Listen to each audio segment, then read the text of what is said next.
Amang makapangyarihan, Diyos ng pag-ibig at buhay, lumalapit kami sa iyo ng may pagtitiwala.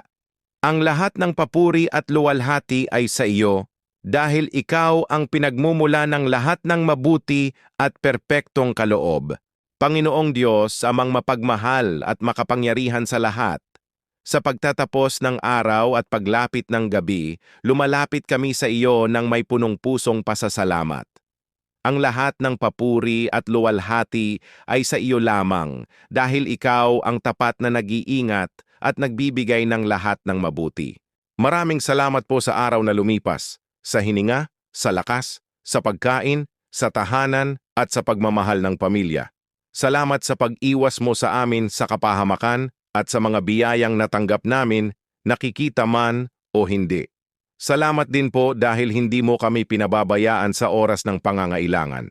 Hinihiling namin ang iyong pag-iingat ngayong gabi.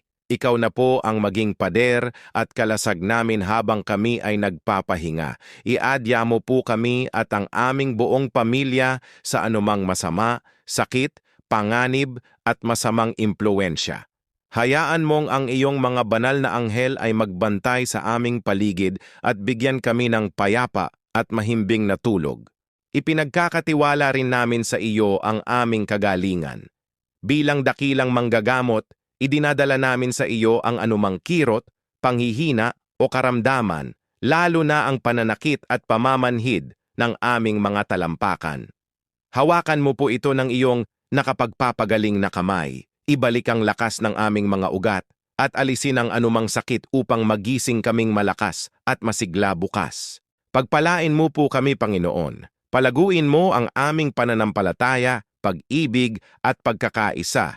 Buksan mo ang daan para sa aming mga pangangailangan at iparamdam sa amin ang iyong presensya sa bawat sandali.